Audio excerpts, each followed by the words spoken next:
Money Mortar. What's up, bro? What up? Dude, how you doing? Doing pretty good. Just relaxing now. Got a nice little workout in. Yeah, you're back in the U.S. Yeah, dude, it feels good. I bet. Even though it's like another planet in New York. Yeah, it's yeah. I feel like some of the other countries you've been to probably feel a little bit more like California than New York does. Yeah. Yeah. But it's still nice. We got my aunt's apartment, so it's like not. Oh, nice. We're not in a hotel at least. Yeah, maybe that's how it's done right there. So where were you and Gab taking those pictures from the other night? That looked awesome. That was her parents' hotel room.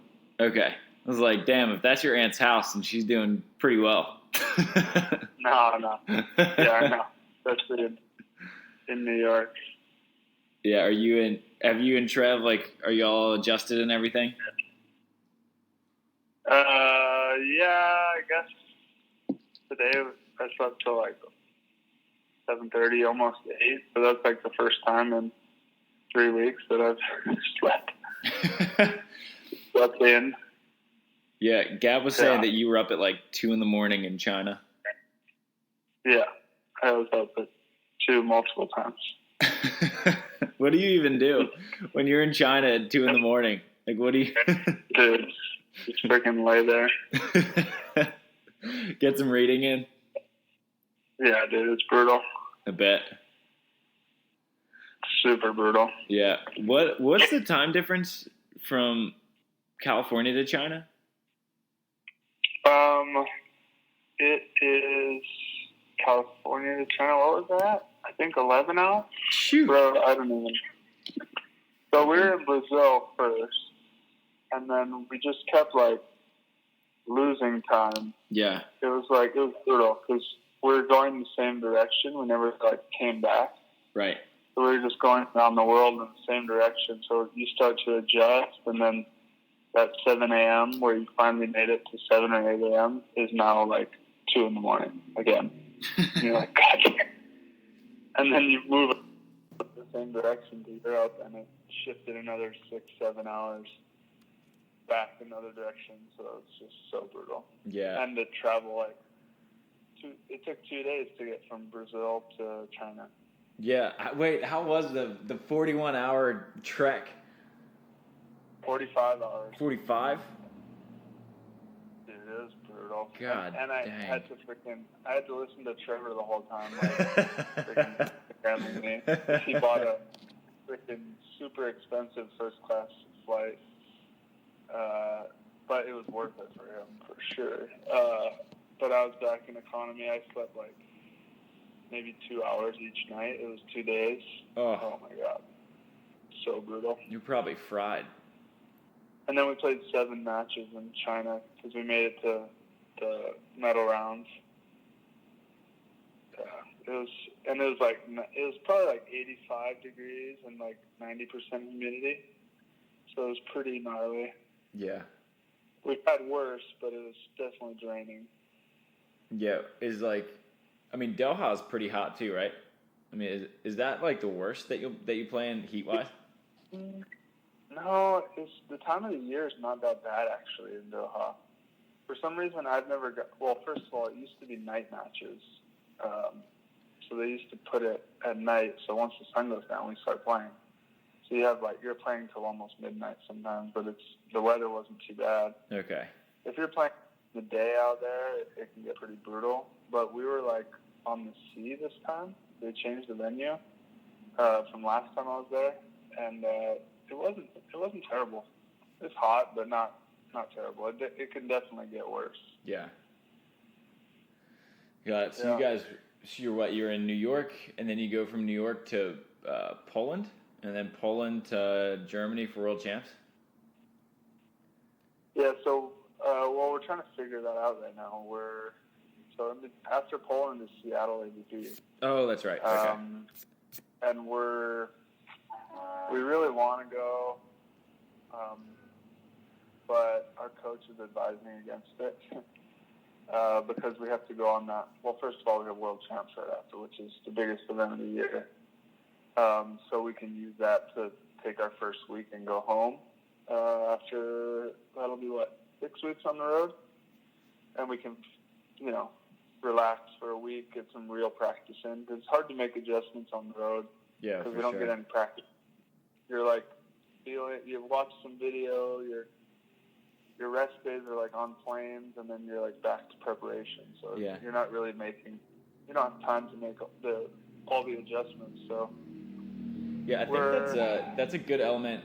Can you kind of just explain to anyone listening who probably doesn't fully grasp how difficult it is to just practice when you guys are on trips like this? What is because you have to sign up for a court, and I don't really even know either, because the only time I've been international is for a Norseca and snow, and we didn't really practice in snow. So how do you guys stay sharp when you're on the road for so long? Yeah, it's difficult. A lot of the times we're kind of using our matches to get us into shape, these tournaments where we're going 7 matches in. You're not going to use you have 2 days of travel usually after at least a full day, and then you need to recover from that travel for a day, and then you have a day or two before you play, depending on when you play and how deep in the last tournament you went. So you don't really have any time. We got our lifts in, but they were more we're super jet lagged. We just landed from a day and a half of travel or whatever, and we're just trying to open the body up. Your hips are locked up, everything's locked up in the plane, so you're just trying to open your body up, and you don't want to push it really hard because you can shock your body. When you haven't gotten great sleep and you're sore, you can hurt yourself, and you don't want to push it too hard. So that first day is just a recovery day, and that's kind of your lift sometimes, because then the next day you got to practice, and then you're just playing the next day. So there's really not much lifting or practicing. The practices we're doing is we're talking more, doing a quick serve and pass, or that kind of thing. If you're losing, however, you're out 2 days earlier and you're practicing while everyone's playing. So fortunately, we did pretty well, and we got top 5 finishes in Brazil and China. So we didn't have much time to practice or lift. So this week when we got to New York, and we got 17th in Czech, so we did have a day to relax out there. We got a little kind of like a recovery, like I just explained, a recovery lift. It's more, for me, it's more, I think of it like balancing the body, because we're hitting with just our right arm, and you can just get thrown out of whack. So I try to balance the body out. And then we got here to New York. Instead of going home to LA, we got here and just took basically just a rest recovery week. So we did 2 really hard lifts to finally let our muscles grow again, not just breaking us down. And then we got practicing yesterday where it was not too hard. We just talked a lot and trying to finally make adjustments that we learned from those 3 weeks on the road. And then tomorrow we have a quick 1-hour practice against Rosie and Ricardo in Central Park, I believe. Nice. And then it's go time again, Friday. And then we go straight on Monday to Poland. And that's in Warsaw, right? Yeah. Okay. Warsaw. And you've seen a lot of new teams on the World Tour. And we just saw the Czech guys, Perusic and Schweiner, almost take down Anders and Christian. Have there been any teams out there that maybe you didn't know a whole lot about that were impressive to you, or some teams, I know you saw George Wanderley and Andre, which are a relatively new team. And I think they looked awesome against you guys in the bronze medal match in China. I don't know. Well, we made them look. You did make them look pretty good. But they were awesome too. That's one of the best matches I've seen George play, and I watch a lot of that guy's film. So is there any teams that have kind of stood out to you as teams aside from Anders and Christian that are pretty darn good that people might not realize are that good yet? I mean, yeah, for sure. That Czech team, I was like talking to Trev because I missed that year and a half, 2 years on tour, and I was talking to Trev about the Czech team. I was like, oh my God, how are these teams losing to them? Like, that's crazy. Like thinking that like, these teams are kind of choking and I don't know. And he's like, no, they're legit. And he said that like every round. They make it all the way to freaking Sunday. I'm like, oh, damn, okay. I guess I'm glad we didn't play them and I underestimated them. So, yeah, that team for sure. George, I never got to play before. So I think this is kind of his coming out party. Andre's obviously well established, but he's just confident. So I think George is feeding off of that. When we played them, he was just solid, covering, taking care of all the easy balls. Like we weren't sharp, so a cut shot that would usually be a foot tighter and sharper was like a foot off, and he was just taking care of all of them. And then, just making us make perfect shots, and we definitely weren't that match. So I thought that was, I thought he was really solid. Who else did we play? The new Russian guy is playing with Leomin. I believe it's Miskiv.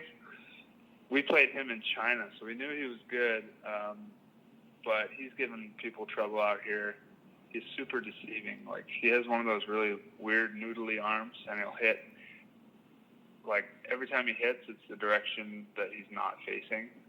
So it's just like, it's kind of like Casey Patterson, how he'll do the most extreme thing in the opposite direction. Right. He's got one of those arms. And then, the other Russian guy, he's kind of an indoor style. We played him. He's playing with Semenov. He was pretty solid. I think we definitely made him look good as well. Yeah, and Semenov's huge too. Yeah. Oh yeah, he was brutal for us to get around. We've been taking care of teams, beating really good teams, but when we lose, we're losing nice and quick. So I guess I'll look at it in a positive way. If you're going to lose, you might as well get off the sand quick. Points don't matter. I thought you guys looked really good against Alisson and Alvaro, because Alisson's starting to look a little bit better. The last couple of years, he looked kind of a little sluggish, but I don't know. I feel like him and Alvaro are a little bit rejuvenated. Yeah, I think he and Bruno both had a Olympics hangover for sure, like a 2-year hangover. Both he and Bruno look better with their old partners, the new partners. Bruno's getting a little slimmer, a little bouncier, and Alisson's starting to look like himself. That was a fun match. That was a battle. I've always loved playing against Alisson, and we pulled it out. I want to say it was like 17-15. Wasn't it? You guys won in 2. I think it was like 26-24 or 27-25 in the second. Yeah, that's right. Yeah, so that was a battle. That was a super fun match. It was funny. Whenever it was like your matches were at a reasonable time to play, I was in a group text with Gabby and Brannigan. Oh wow, that must have been intense. we were all just watching three very different types of responses to. Brannigan's super tough on Trevor. Yeah. Gabby's like overly supportive, like acting like nothing's wrong ever. Yeah, it's fine. Oh, it's all good. It was funny. Like, Trev would hit, like, a really good cut shot that George would dig, and Brandon would be like, that's the worst cut shot I've ever seen. Yeah, totally. Exactly. Gab would be like, but they're trying super hard. And I was like, well, they just played. Yeah. Other team played better. Exactly. It was funny. Yeah, I tell Gabby not to stay up for those. She's like, okay, I got to set my alarm for 3 a.m. I'm like, no. What are you doing? Sleep. Don't watch. There's been 1,000 matches this year. Yeah. Yeah, is this the most you've played at this point in any year? I mean, it's only June. I feel like you've played like 10 events already. Don't hit that skip button, y'all. We'll be right back here after a word from our sponsors who keep the show going. And first off, since it's AVP season, we're going to lead off with our guys from Wilson. Everybody knows who makes the best beach volleyball in the game. That is Wilson Volleyball. So since we're in the middle of AVP season, it's time to head over to wilsonvolleyball.com, and you can use our discount code WilsonSand to get 20% off. So sometimes when you need a rack of 10 volleyballs, that can add up quick. Take 20% off with Wilson Sand to play the best volleyball in the game. Also brought to you by our guys at Firefly Recovery. Recovery is becoming a much bigger thing in the sport of beach volleyball and in just science in general, and our guys at Firefly have it down. For those of you who work in an office job or just do a lot of traveling, that's the best part of Firefly because you can use it as you're sitting down, whether it be in an office, whether it be in a car, if you're stuck on the 405 in that gnarly traffic, or in Austin, as I was recently down there. They got some bad traffic there, so just strap on one of those Fireflies, and it will help you recover by stimulating the blood flow in whatever area you need to have recovered. It's awesome. I use it all the time, especially on the overseas flights, either for snow volleyball, for Norsekas, or whatever. It keeps my knees and legs feeling great, so I'm sure it'll do the same for you. So check out fireflyrecovery.com to learn how you can recover at home, in the office, wherever you need it. Now that we have some prize money on the AVP Tour, people making some money, they should learn what to do with that money, and you can find that at Pacific Coast Wealth Management. They're big helpers for the Laguna Beach Open, which is annually the best CBVA out there, and they can help you figure out your finances with smart planning. Whatever you need in terms of finances, Pacific Coast Wealth Management has you. Now, for our Pacific Coast Wealth Management sponsored Olympic rankings, we have Bourne and Trevor Crabb are our number one ranked USA team in the race for Tokyo 2020, followed by Billy Kolinsky and Miles Evans and Theo Brunner and Reed Pretty. On the women's side, we have a lot. We have a stacked lineup up there.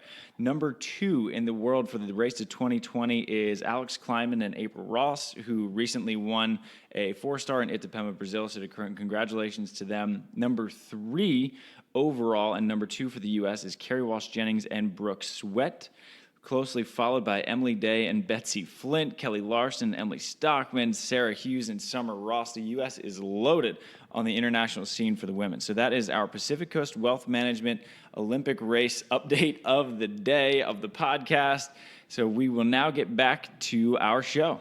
Enjoy, and as always, if you enjoy the show, give us a review on iTunes, on Podbean, wherever you listen to this podcast. It helps us a ton, and we just appreciate you guys listening.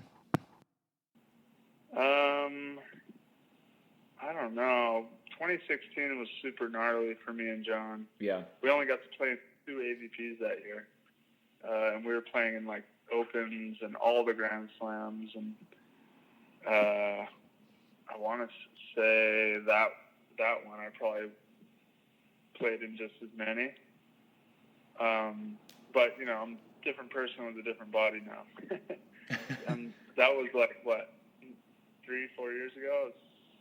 I'm almost 30 now, so, you know, I'm almost an old man. You're getting old, dude. But I got 2 years left on my body, so that's... How is the body holding up? Because obviously you're in a different health situation than you were the last time you were traveling the world and playing volleyball. Right. It's holding up. It's definitely better now that I got these last 3 days to relax in New York. But it was tough. I was losing a lot of sleep for whatever reason. Trevor sleeps a little better than me. You know, everyone's waking up at like 4 or 5 a.m. When you're jet lagged. But I was up at like 2 a lot of mornings, or like 3, or like stoked to get to like 4:30 or 5. And then, so that was brutal, just because I was like trying to stay up at the end of the day, and I could tell my body was just like giving up on me. Yeah. Like my immune system, you need to sleep. We're running out of energy. Yeah. And then I had to like go get on a flight. So it was a little tough, but I get my monthly infusions, and so these last 2 weeks were kind of at the end of that, where it's just kind of immune system boost. Something that I got a TUE for, therapeutic use exemption, from USADA. And but it's been good ever since. When I got to Czech Republic, the first 2 or 3 days, I was like seriously fatigued, like tired. I couldn't get energy. And when we played our first match in pool play against Latvia, I was like not feeling it, trying to get up for the match, and I kind of like, faked it to try to make it happen. And then I was like, okay, I got warmed up, never know what can happen. And then I played as bad as I thought I was going to. Like the second swing, I think I just like, I don't know. I wasn't seeing anything. I just swung as hard as I could, and he just blocked it right back into my nose. I was like, oh, okay, that's how this day's going to go. And it was like, I felt like it was the deepest sand ever. Really? And we're playing in like this giant industrial, the sand was like powdery and deep. So the net was like, I was putting my hand up to the net, and I was barely touching the top. My hand's usually 4 inches over. Yeah. I was going to say, because you're a little bit taller than I am, and your hands are huge. Yeah, so I was just barely touching the top in certain parts of the net. But then the refs were like, well, it's regular over there. I'm like, okay, well, it's helping me now that I'm playing on a higher net, and I can't see straight because there's this giant industrial steel mill surrounding me. It was so weird throwing the ball up and seeing these giant, like, I don't even know what you call them. It's like a big pipe system. I was meaning to ask what you thought of that venue, because that's got to be the most unique venue in beach volleyball, because you're playing in like a pipe jungle. Yeah, so it's like a giant old steel and coal mill, and it's like hundreds of years old, or like 150 years old or something like that. And so it stopped working like back in the 80s or something. And it's just sitting there, but it takes up like half the town because it's such a big footprint. So they are making an effort to like fully redo a lot of the structures. So there's like this one giant, like they call it the gong. I don't know. It's just a giant metal thing that I'm sure seemed like it was full of coal or liquid or something at some point. But they built like a building inside of it and turned it into a museum.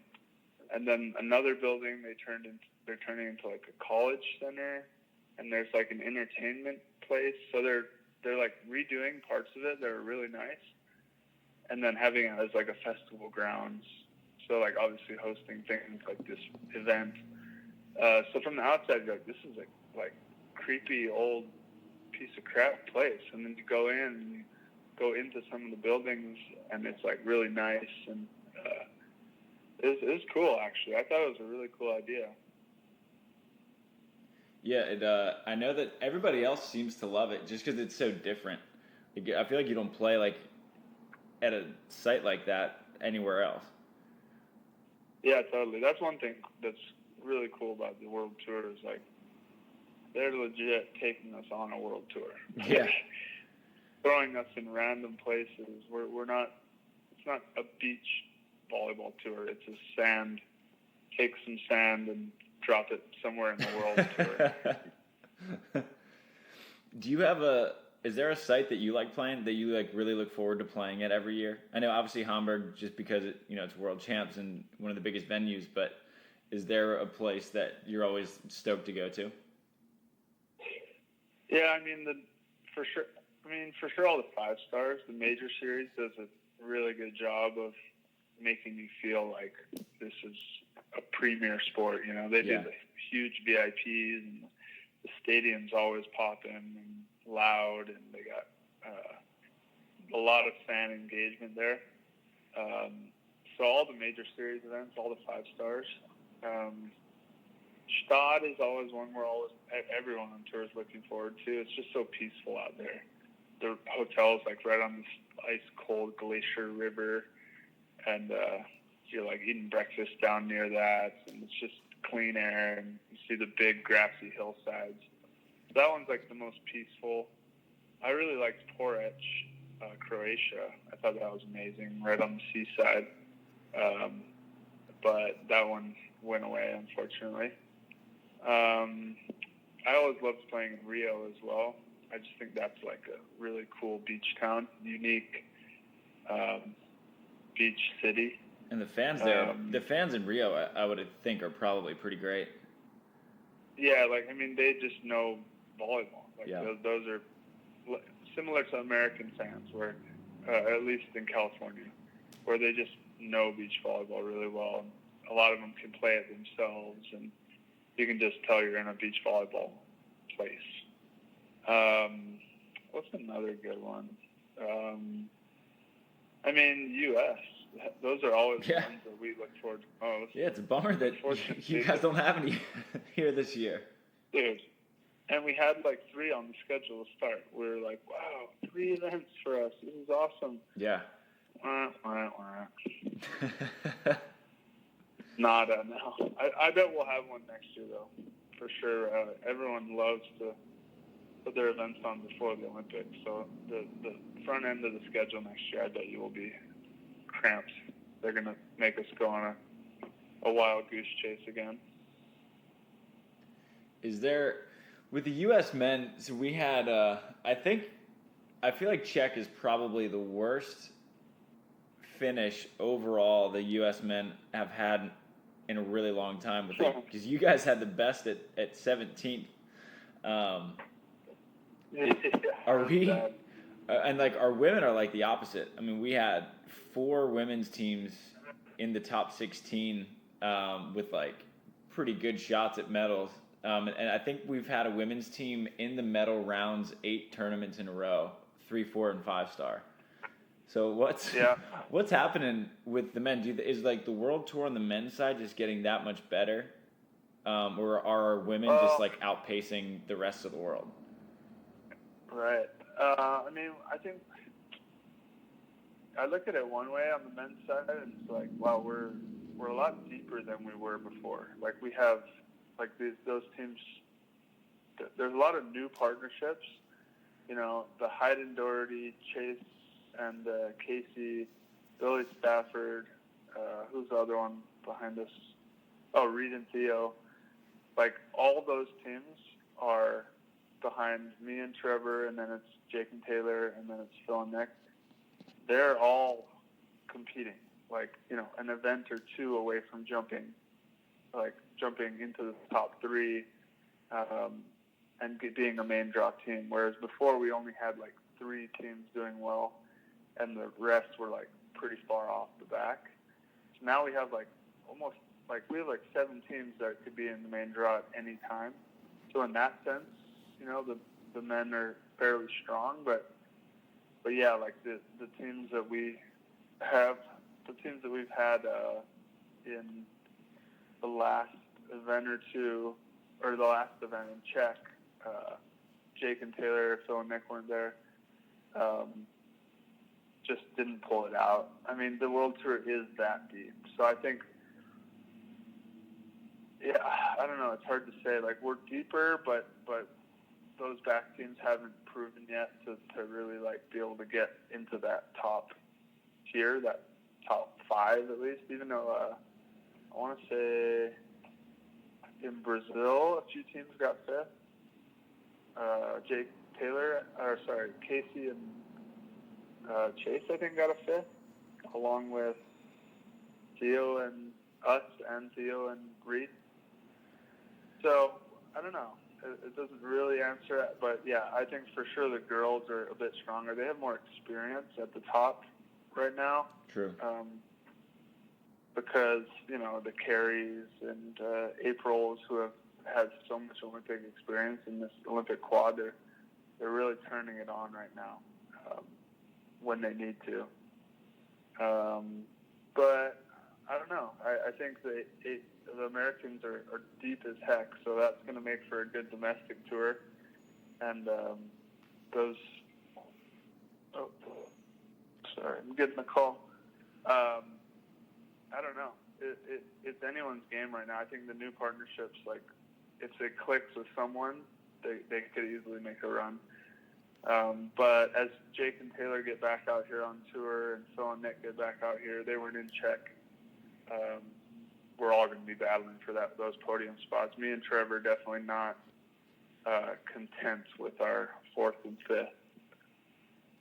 We want medals. Medals get bonuses, and they get you to the Olympics. The double bonus. Yeah, exactly. There's a lot of bonuses.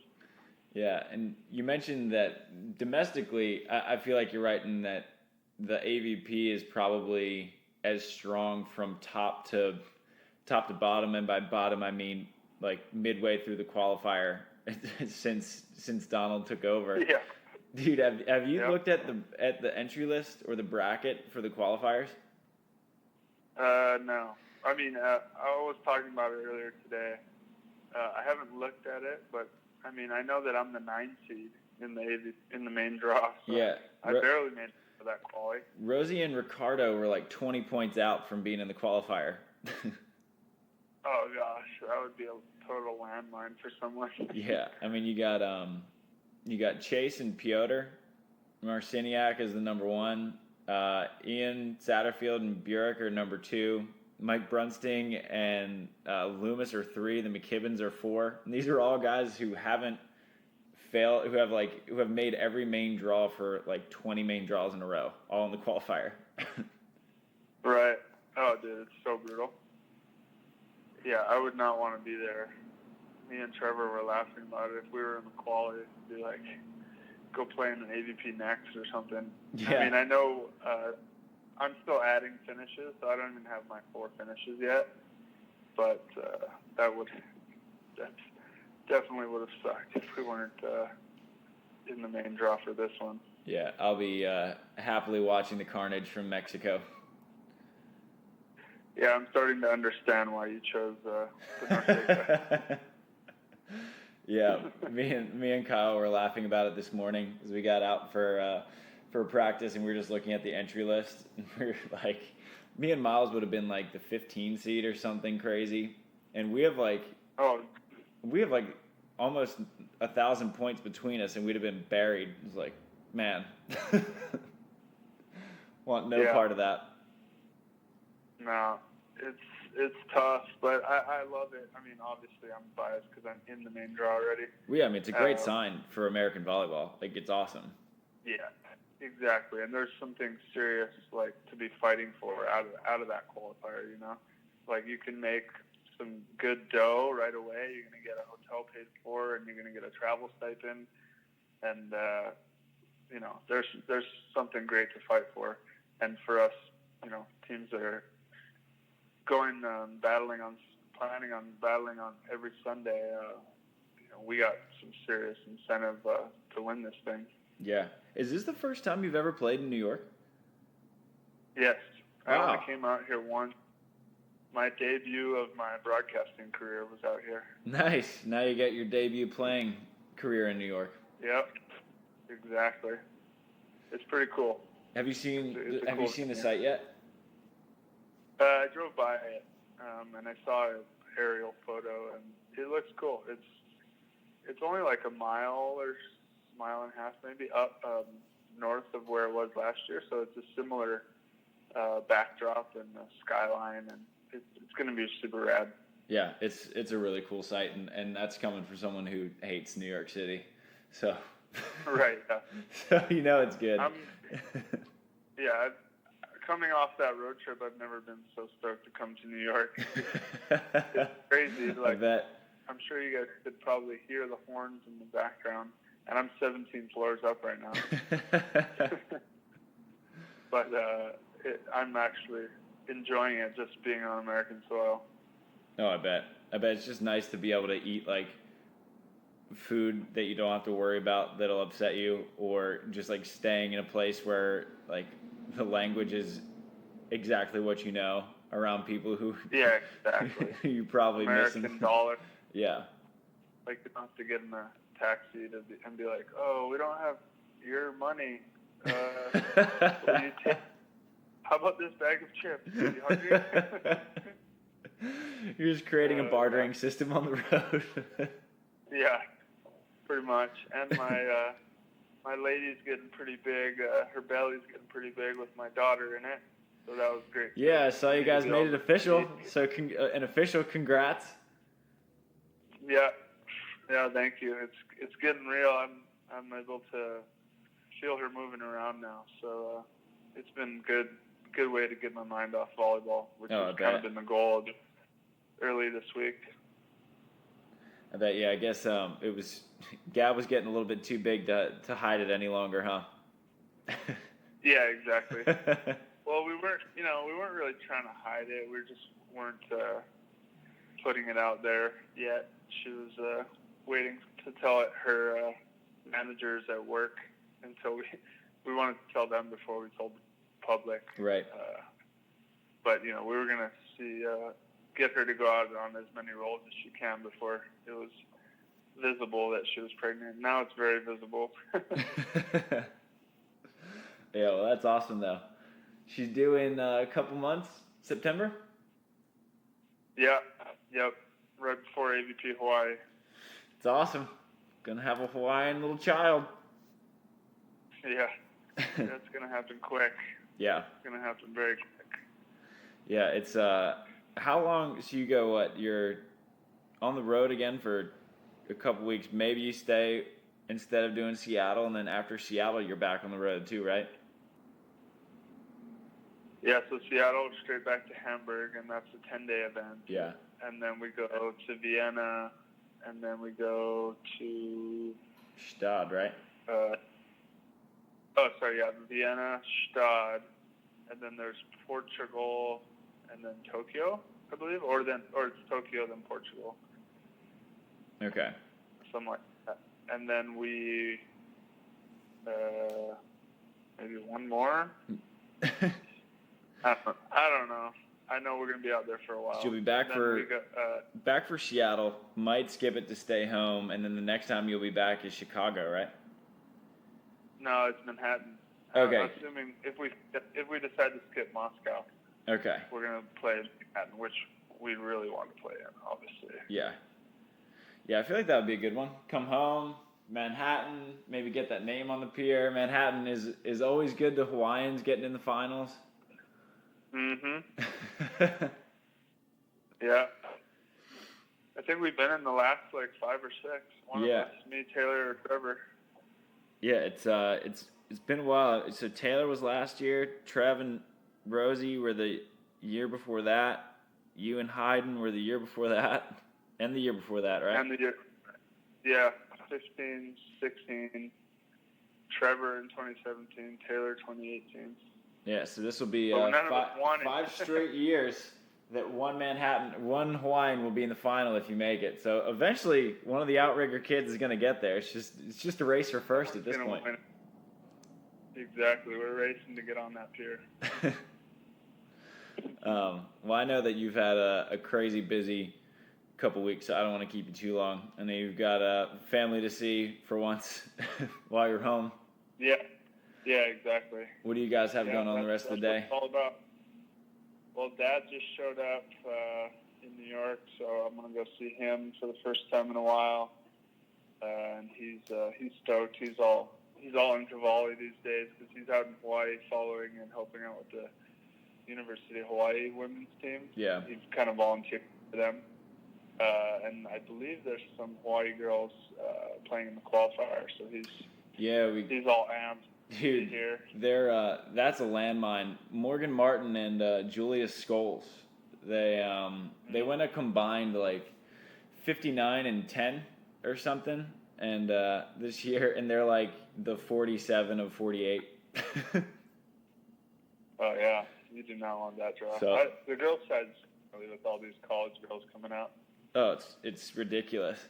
It's crazy. It's fun to watch. I mean, for me, because I don't have to play any of these people with 0 points that are actually really good volleyball players. But it's funny for me to watch the top seed. It's almost better to be a mid seed, so you don't have to see one of them in the first round. Yeah, exactly. And now you got some of these girls on the world tour playing for their respective countries. Yep. I didn't get to see her play, but Tina Gradina out here. She's out here on tour now, and obviously the ladies that we had on right before I left. Yep, Nicole and Megan McNamara. The McNamaras are balling out for Canada, and Canada's a premier women's beach volleyball country now. Yeah, it's loaded. Yeah, so they're stepping right into a pretty nice situation there. But yeah, it's gnarly. World Tour is as strong as it's ever been, for sure. And I've heard that from many players who have been on tour longer than I have. They all agree. Yeah, and that's what I was talking to Carrie Walsh the other day, and she said that the women's side of the World Tour is also the strongest that she's ever seen it, and everyone knows that she's been around the block a time or two. So yeah, exactly. So if she's saying it, then it's probably something to listen to. And I've heard it from Phil, so for the men's side. So yeah, it's definitely true. Yeah.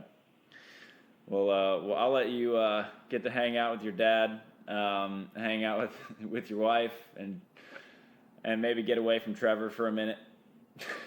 Yeah, we did. We ditched him today. He got his own room because Brannigan's coming to town. So we got rid of each other for a second. It's kind of nice. All right, man. Well, good luck from New York. I will be watching from Mexico with Corona in hand, most likely. Love it. Oh, yeah. Enjoy. Later. Later, Later, brother.